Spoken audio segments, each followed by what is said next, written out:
This meeting is being recorded.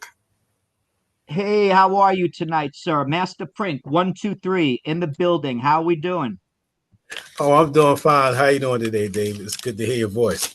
Yeah, hey, thank you. And yes, it's good to be heard. And it's a very interesting time right now in the history of both cities, New York and Philadelphia. A lot of new info pouring in, new newspaper articles that people have never saw before. So I know that you watched the Cool Earl interview, and Correct. I got a chance to really let folks know here's the first article that ever mentions the young teenagers by name.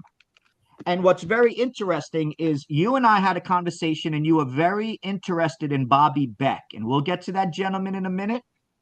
But in this newspaper article from August 26, 1970, the title of it, and it's the Philadelphia Evening Bulletin. And in my personal research, that was the newspaper that really got most of this stuff correct. The other Right. newspapers, they're reporting for false deaths, and they're just not getting it right at all. And Correct. right. And what happened with this article is it's very interesting because even these square reporters knew who Bobby Beck was, and that at one point in time he was a king. So in the article, spray paint vandals leave mark on city. Right in the very first paragraph, it says it. Kilroy was here. Bobby Yes. Beck had his day, but now Chewy and Cool Earl reign as Philadelphia wall writing kings. So Yeah. this now is obviously an article that's been buried because everybody just likes to go to, well, obviously the false death of Cornbread. I believe that's the Philadelphia Inquirer. That article Yeah. has, yeah, that has nothing to do with the culture at all. But the aerosol autographers, May 2nd, 1971, where they get a bunch of guys down there and there's a photo shoot. And we see some great photos of these guys. For that generation, that would have been the first time that some of the kids in Philly got a chance to put the face to the name. Right. Names like Right. Cold Duck, names like Bobby Cool, the Kid, Cool Earl, and Cornbread. The upper So, that was the initial upper echelon. right, right.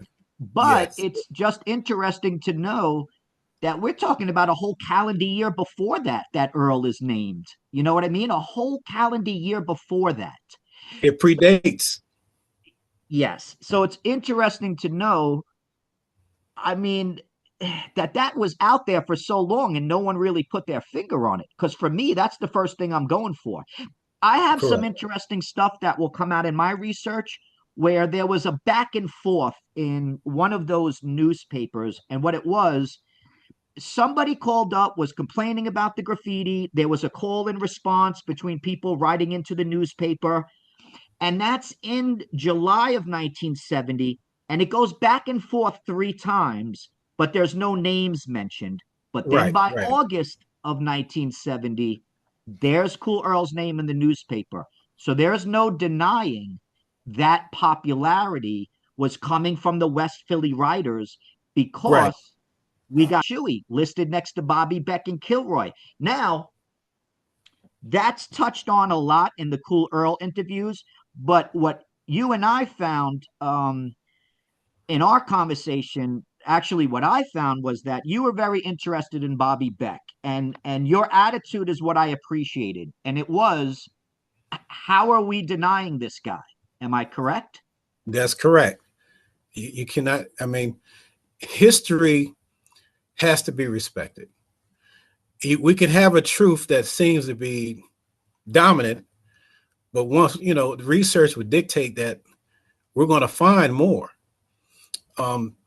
It's the same as dealing with like dinosaur fossils, and they'll say the T-Rex Mm-hmm. is the only thing, but now they're finding more Yes. fossils that are like three times the size of a T-Rex. They just keep digging. Right. So, and I always had this theory: you cannot deny that I exist you cannot refute the fact that my bones are in the ground. You can't say I didn't exist. Right.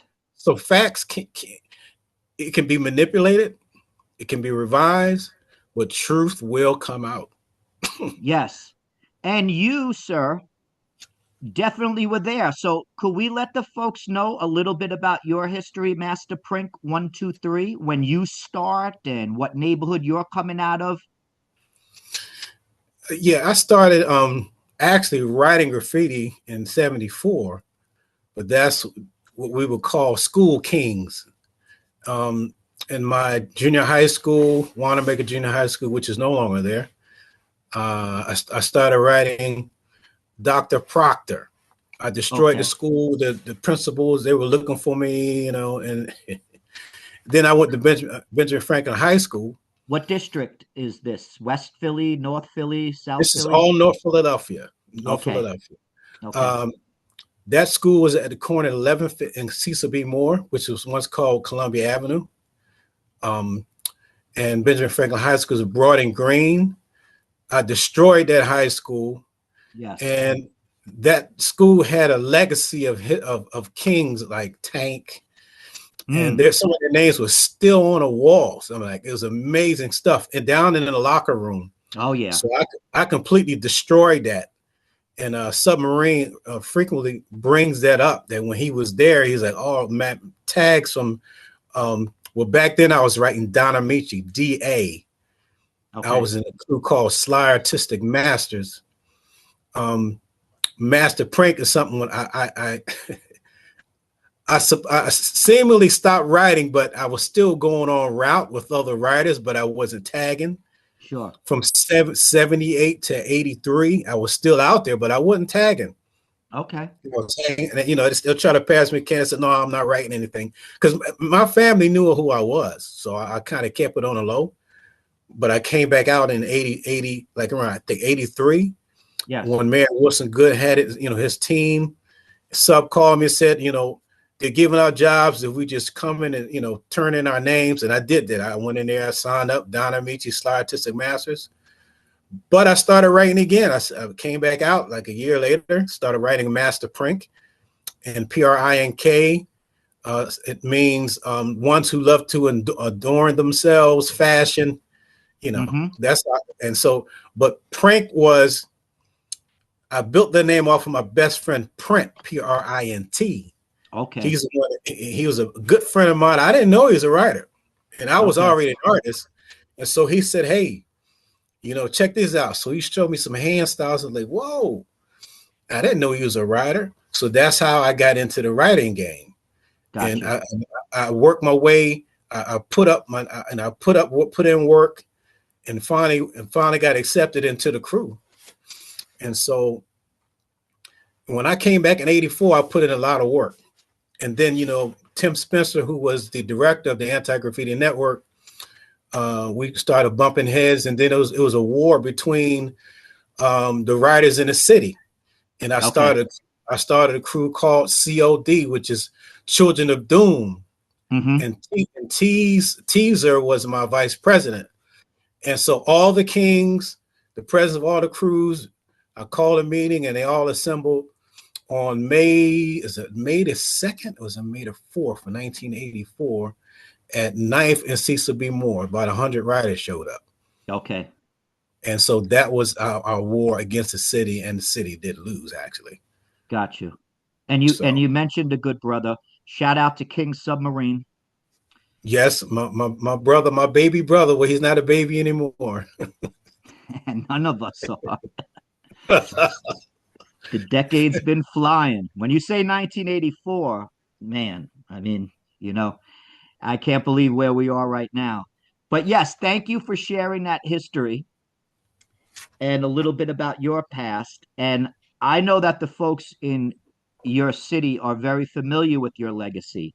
And I didn't want to just talk to first wave writers who begin in 1967. I want to go Mhm. through the generations. So I appreciate you sharing that story.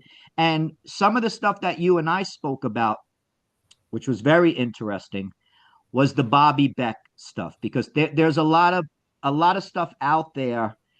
Um, there's a lot of guys saying that he actually inspired them. For example, T-Bop gave me a Hmm. quote that he would definitely say Bobbie Beck was the first king of Philadelphia, and that he goes as far as to say he patterned himself after Bobbie Beck, of how he wanted to, stretch his web across the city of Philadelphia. We got Yes. Dr. Yes. Cool saying I was hypnotized by that name, Yes. and a lot of other writers mention him. There's actually a whole section in Roger Gassman's book, Wall Writers, where we see that he had to be very inspirational. So I see in Hmm. the book, they a lot of the times he's labeled as the mysterious white guy. so so I wanted to try to put some research to this and really see what it was all about. And one of the first Correct. things I found was that article, obviously, where even the square reporters from the newspapers knew who he was and knew that he had his mark on the city. But what I did was I started reaching out. So, what I'm going to Yes. share with you and with everybody else is, and again, this is just you take it for how you want to take it. If a person does not want to give his identity and his name up, there is nothing we can do about that. Correct. But I found a gentleman, 90 years old, Yes. and I'm on the phone with him, and everything's matching up to what we've always heard, that he was in the Korean War. He was a Yes. veteran. He was Caucasian. And in the war, he was a truck driver. Right. So when he comes out back to civilization, and by the way, this is what I found out from this gentleman, and I'll tell you, he's a funny old guy, but Bobbie Beck, uh oh well, Bobbie was there from 1953 to 55. So he's talking in the third person about Bobbie, and I keep telling him, but sir, your name is Bobbie Beck. I know, and all my friends call me Bobbie. So he's a character, right? But he Yes. says Bobbie was in Korea from 1953 to 1955. So when we have Bobbie Beck back home now, Bobbie Beck 1959, he comes out of the war. He was a truck driver, and now he's driving a truck in Philadelphia. And what he's doing is pulling the truck over on the side of the highway or whatever wall he targets. He's getting out. The truck is covering him. You see, he's got Right. that camouflage, right? Right. Right. Right. And he comes back from the army heavily inspired by Kilroy was here, which is another character that was all over the walls of Philadelphia Yes. pre 1967. And actually, all through the 60s, there were Kilroys. Yes. Rest in peace to Joe Cool. I was right Yes. about to get on the phone with Joe Cool, and then we lost him. I felt like I should have jumped on that day. I mean, it's not my fault. There's nothing I can do about that. I missed that interview with Joe Cool, and I Yes. really wanted to speak with that brother because he's one of the guys that said, there was this Kilroy who used a stencil, and we'd see him all the way from on it, Sampson Village. Are you familiar with Sampson Village? Is that in South Philadelphia? I think so, but I didn't get a chance to speak to him. But he said that him and his crew, one time even, they came so close that the stencil of the Kilroy, right, was so Ye- fresh that it was dripping. And they're looking, and they thought that they were going to find this guy, and they just didn't. Right. But Right. we know how Kilroy is. There's probably several Kilroys who take up that cause. You know what I Correct. mean? Correct. It's just Correct. something that people like to do. And if they don't want to come up with their own name, that's Mhm. what they do. But Bobbie Beck, he had the Kilroy was he a bug, but he didn't want to write Kilroy was here. Now, this is just my own personal opinion. I think he realized afterwards, holy smokes, I should not have put my government name all over the city of Philadelphia, right? Yeah.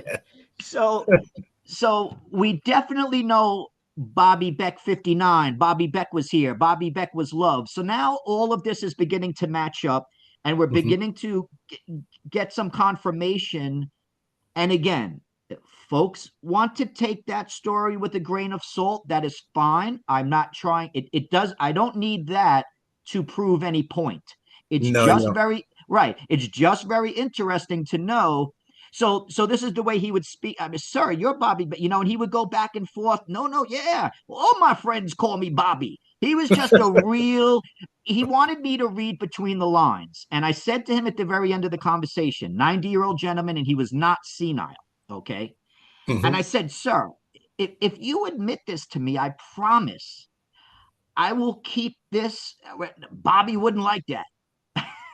So this guy, he was a character, and I'm going to leave the full government name and the address and all of that out of this because this was this gentleman's request. He's 90 years old, and I'm just not going to do that.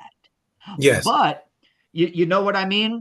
Mm-hmm. So what happens though is he says to me something about the truckers and the Teamsters number 107 union and Yes. how a bunch of these guys were his friends and how they all knew Bobby. So at this Yes. point in time, me and the story, he didn't want to go on any more talking. And he said, if you've gotten everything you need from me, please lose my number. So I will admit this. I called him one day and I wasn't satisfied. So I told him I crossed him off the list. But then I called him back again and said, oh, maybe I forgot to cross you off the list. And I got a little more information from him, but then I have now officially buried that and I will not, bother this gentleman anymore. But Understood. yes, but that second time around, I fished a little more and I got a little more. And it led me to the Teamsters, number 107. So now this brings us to 1962. Yes. Jimmy Hoffa is coordinating and I'm gonna speak. I have a meeting set up with the Teamsters. Basically, what I think it is Jimmy Hoffa's trying to put some pressure on the Yes. union guys, and he's basically he's got his strong arms, his goons, and so forth to make Yes. sure that they don't get out of line. So the reaction of the truckers was to organize. And now a lot of first wave guys said, I cannot believe you just brought up the name Voice. I saw Voice as a child. So the Kid, Earl, Cool Earl, Cold Duck. Okay. Mm-hmm. A lot of people saw this written around the city. It was all city. VOICE, Mm-hmm. Voice. And what Yes. that was is that means we're not going to let Jimmy Hoffa bury our voice. Right. So the guerrilla tactic of spreading that name around the city comes from Bobbie Beck. And how I found that out was a trucker told me. So I've called up and I asked the Teamsters, are you able to reveal to me the names of the retired employees? And they won't. They just Right. won't. They Mm-hmm. pushed me over to a historian who actually loved that I was calling asking about Voice. Yes. And so what happened was Voice is written all over Philadelphia now. And they're going back and forth and they had a small win in that battle, but I Mm-hmm. don't know how it turned out in the end. But I sent you that photograph of those guys holding up the sign and they Yes. were all very happy. And we're going to put that on in the end of this video. So that's the proof that Voice graffiti existed and that these are Yes. the gentlemen that were doing that. Yes. They're all Caucasian. At this point in time, they'd be between 75 and 90 years old. Okay. Mm-hmm. And what happened was Jimmy Hoffa was furious over this graffiti. And he sent one of his goons, Johnny Torpedo. And Mm-hmm. this story is in an article actually that had to do with Cornbread's false death. It was called King of the Walls, and it was by Tom Fox. Right. So it's very good to have an understanding from a person like Tom Fox, who was an adult. because kids don't really pay attention to all this stuff. No. So Tom Fox reports at the end of King of the Walls with Cornbread. And I mean, I know Cornbread always says there was nothing before him, but not for nothing. That's just a bunch of junk, because here we go. And at the end of the article, Tom Fox says, and we all remember Voice. And Yes. we all remember how Johnny Torpedo was sent out to erase the graffiti. He was on a train trestled, trying to wipe off this graffiti. An oncoming train on the other track comes, shakes him in his position. He falls off and he dies. He's hit by the train. And Yes. this is Johnny Torpedo, who was the number one goon for Jimmy Hoffa to keep the Teamsters in line. Now, I hope I'm getting that correct. Hmm. The union stories get, I'm not exactly sure who's doing what at times, but obviously they were trying to make sure that the Teamsters didn't have much of a voice and that they would have to fall in line with whatever Yes. he was trying to do with the AFL CIO and the unions and so forth. And this is what one of the truckers confirmed for me. This was a guy who's close to 80 years old, and he said, right out with it, Bobbie Beck was the idea behind Voice. And I said, sir, please, can I quote you on this? And he said, do you know how dark a time period that was in Philadelphia? Do you know people were murdered behind this? He said, I will share stories with you, but good luck trying to get somebody to put their name behind that. The bottom line is we don't need to. We don't need to, No. because it's in the No. newspaper. We know Johnny Torpedo was knocking heads in. We know he was trying to erase the graffiti. There was a whole crew of these goons. And we know that Voice was all over. And we also have that photograph that I sent you. And it's Yes. held up in the photograph Voice. So we don't really need to bother people to try to get them to put their name to their testimony. But when this gentleman told me Bobbie Beck was, so it actually makes sense. Here's this dude coming out of the, peacetime in Korea. He's learning these tactics. He loves Yes. Kilroy. He's already utilized these tactics for his own personal gain on the walls of Philadelphia, and hypnotized quite a few of the young children with his name, right? Yes. So he takes that same concept and puts it towards Voice and teaches these guys this is where they're going to see it good. You're going to want to go here to the entrance of the highway. You're going to want to go here so when the train comes by, they see it. Straight Right. guerrilla Yes. tactics. You know what I mean? So it's great to just know that the Teamsters actually sent me that picture that I sent to you. Wow. And That's amazing. yes, and they have more for me. I have to go and speak with them, but they're never going to look to see if there was a Robert Beck, Bob Beck, or Bobbie Beck. They Right. refuse to do that. And again, Hmm. that's okay. And I feel personally I'm satisfied with the conversation I had. And that conversation led me to the truckers. And then now all of a sudden we have these pictures of Voice.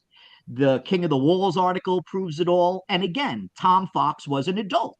He would have Yes. remembered this. And this Yes. was tremendous news. So Voice covered Philadelphia, the walls, the trains, not the trains, but the trestles. You know what I Yeah. mean? The trestles. Yes, and this is 1962 to 1963. They got their small victory, so the graffiti stopped. And again, I don't know what happened after that. And we know that Jimmy Hoffa ended up missing. Yes. He This did. is how, yes, Unfortunately. this is how serious that was. So when these guys tell me, oh, good luck trying to get somebody to put their name up to that testimony, they'll tell you all about it. They'll sit for hours and talk to you about it, because that's it's their heyday when they were young, and this was some Yes. kind of excitement in their life, and they felt that they did something that made a mark, and good for them, because that's one thing, by the way, that Philadelphia is known for. When in other cities like Detroit, when the cars and the automotive business disappears, you see Yes. what happens to a city. But the truckers have always generated money for the city of Philadelphia, which not for nothing keeps the whole infrastructure going. You know Yes. what I mean? A So, vital part. A vital part. yes. And there also was a time where it got vicious with the truckers because they were taking work from the trains that were hauling goods. So it always seemed like they had their back up against the wall with something. The Yes. trains want to take their work. What are we doing? We're truckers. We have to make a living. But the most interesting thing I want to leave everybody with is how Bobbie Beck came out of the army and literally used these guerrilla tactics to hide himself behind his truck because, as we know, you can see trucks pulled over on the highway and cops don't really mess with them at all. They know that No. they need to take a break, maybe. The guy's 10 hours straight on the road. If it's a personal car, they're more likely to pull over to see what's going on. There's no flat tire. What's going on here? You got to keep it moving. This is a federal It's, highway. it's suspect. It's suspect. Yes. Mm-hmm. So the truck pulled over, though. It's not as suspect. No. And he would No. go behind the truck and he'd lace the wall. And as we know, Bobbie Beck was on the highways. Bobbie Beck was in the inner city. He was in suburbs. Uh, Mm-hmm. This guy really strategically mapped out the city of where he wanted to place these tags, and he did that. Now, I'm trying to think of the suburb that Dr. Cool mentioned that he used to go to, and he would even see Bobbie Beck up there. You know what I Mm-hmm. mean? Yes. So it's interesting to know how this gentleman got around. And it's interesting to know now that we actually have some new photographs of Voice. So here are two movements. Bobbie's his own movement. So Yes. how I describe Bobbie is Bobbie went citywide, but right on his heels, he did not start a citywide movement. That would come with the teenagers a little bit later who grew up for about 4 to 5 years looking at his name on the walls. And Yes. until they were able to go out there, they kind of just, like Dr. Cool said, now I was hypnotized by that name. So it took a little time. Voice was a citywide movement, not Yes. not to go out Awesome. and what's that? It was all city. Exactly. All But it had a city. it had a purpose that wasn't about fame. They wanted Right. fame for their struggle. Because so what's basically was going on is I'm tracking down some of those old newspaper articles from 62 and 63 from the Philadelphia newspapers because it was this kind of thing. Oh, Voice is at it again. That's what I heard. So I have to track down these articles. And it was Yes. sort of like people paid attention. Adults were paying attention to what was going on because some families have their livelihoods wrapped up in this stuff. Oh, what is it? Yes. Is the union going to leave Philadelphia? Lord knows we don't want that to happen. What's Jimmy Hoffa really have in mind? All this Mhm. stuff with adults. They wanted to know. There's a big business in trucking in Yes. Philadelphia, in case people didn't know that. So when the Voice would go out, so I have the report of Johnny Torpedo Johnny. falling in front of the train. That's 1971. But I'm convinced I'm going to go, and with the help of the library, the Philadelphia Library, I'm convinced that I can find some articles dating from 62 and 63, like the picture that I showed you. There's got to be more out there. You know what I'm Yes. saying? So it's just good to know that we can put a little more of an identity to this individual Bobbie Beck and Yes. really know that wow, we're finding out history because Bobbie Beck's the first guy to use spray paint that I know of, an individual, a loner tagger, to use spray Hmm. paint in Philadelphia. Of course the gangs were doing that, not trying to take anything away from the gangs. And Philadelphia actually has a history. There's an article from 1847, right? So when it comes to gang graffiti, that's starting with Irish gangs in the Five Points in Yes. Yes. Manhattan. And Yes. That's by great. 5 points. yes, and by 1847, we now see these same Irish gangs popping up in Philadelphia. They're using house paint. They're using charcoal to mark their territory. So Philadelphia, New York, and Boston have a long history of Irish gangs marking their territory with, the territorial markings, which we now know is labeled graffiti. Yes. So the gangs in Philadelphia have a history of doing this for a very long time. And I think about the 1950s, young black teenagers have gangs and they will adopt it and they will mark their territory. So it's going on probably since the late 40s through the 50s and into the 60s. So we know that some of those gangs were using spray paint. Yes. And it's interesting to know that it's not just the gangs that predate now the West Philly guys. We have big confirmation on Bobbie Beck, big confirmation on Voice, and it's just interesting. And what I like to know is that this history is not going to be suppressed anymore. You No. know, and No. we basically talked about it enough. We don't need to run it into the ground. I'm going to put some photos up. You and I are going to hopefully share another Zoom meeting where we get to talk a little bit more about your generation and stuff that you did in the city and why you were an all city king. But I did want to share this information and have a Zoom with you about this because you seem to be very interested in it. That's And correct. That's correct. when I shared it with you, you told me, "Wow, this is the missing link that I've been looking for in my research."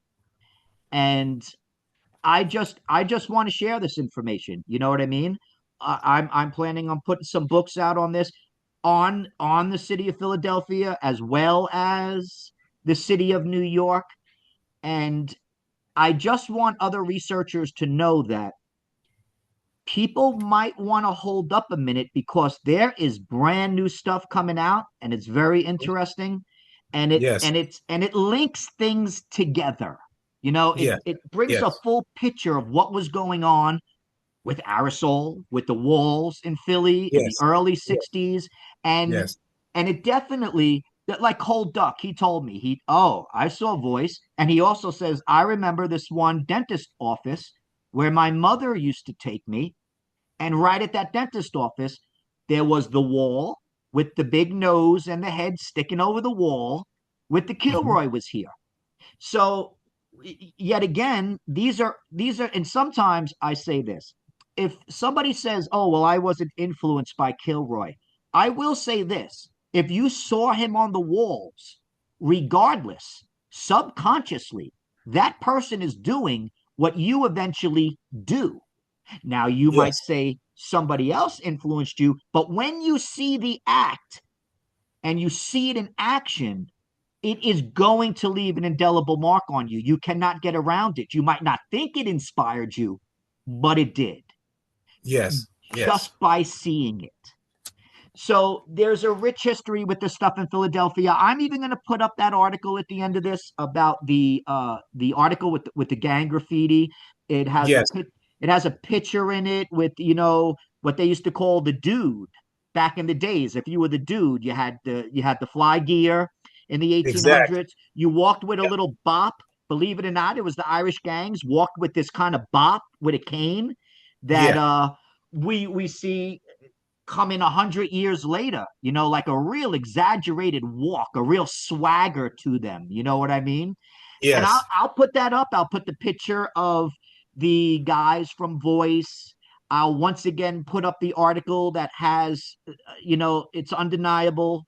They're not going to mention Bobbie Beck if they didn't know that he was a king at one point in time. And I think it's so cool, though, that in that article, they literally passed the baton from Kilroy and Bobbie Beck to the West Philly crew.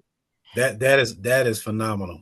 And Earl grabbed that baton and they did their thing, because from everybody that I'm speaking with in that generation, nobody got up as much as those guys. Bobby Cool, the Kid, Cool Earl, Chewy, Cold Duck. Yep. I hear testimony after testimony saying, well, those are the real kings right there. You know, they're the ones that we first saw as well. Well, And I, I would like uh-huh. to I would like to interject a memory that just was sparked while you were Sure, talking. we got a few more minutes left. What's that, my Okay. brother? In 1976, um, there was a section of the concourse it went from, I think it was from Spring Garden to Center City. Okay. It was you just walk through, no train, you just walk through. All you had was tile, and there were marker tags. And I remember seeing Bobby Beck, Mm, Cool Earl, all like when you mentioned that the paint was still dripping. right. The stencil One from day, Kilroy. right? One day, it was Notorious Big Knot print. We were walking through, and we saw their tags in black ink, and you could still smell the ink. Mm. And who did you think it was? No, it was cool. It was it was Cool Kev.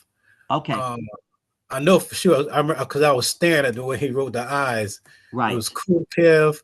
Um, I think it was Cool. Or it was just so many that the names you're mentioning right now. Right. And as teenagers, we were just blown away. Yes. It, And Cool Kev was inspired by the Cool Klepto Kid, the K. And he mm-hmm. told the kid that. It's in the interview that I just did with the kid, and he said, you know, hey man, you don't owe me no apology. You took that and you rolled with it and you made a name with it, and I have no problem with that because that is the quality of the Cool Klepto Kid. He's a stand-up guy. You know what I mean? Yes, And yes, Earl, you know, just the other day, Coco 144 from New York, very famous writer, said, you yes. know, Earl is the salt of the earth, and I am so glad that he is finally that he had somebody bring this to him and say, "Hey, Earl, could we go through this?" You know what I mean? Yes, yes. So this is what's really coming out. So thank you so much for spending the time to share this information with me with some folks. It's going to go on the Philadelphia Wall Writers Project. I have interview coming up on there any minute now with Cold Duck. I'm editing that. And part two of The Truth with Cool Earl. We finished Yes, that. And we're not, you know, what we touched on with Cool Earl, that's it. We wrapped it up in two parts. We don't need to keep yes. dragging this around. Exactly, It's exactly. it's done with class. It's done with bringing the truth to the light. And that's But all I want to do. there was has been so much, and the point I was getting at, even though we saw the names, but at that time there was so much mystique about Bobby Beck.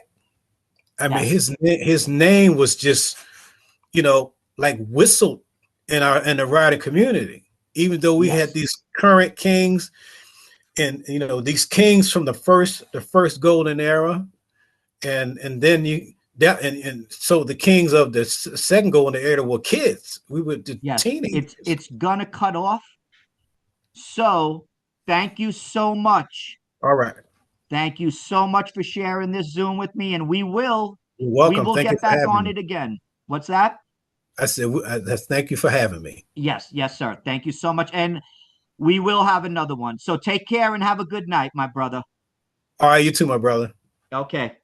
All right. Bye bye.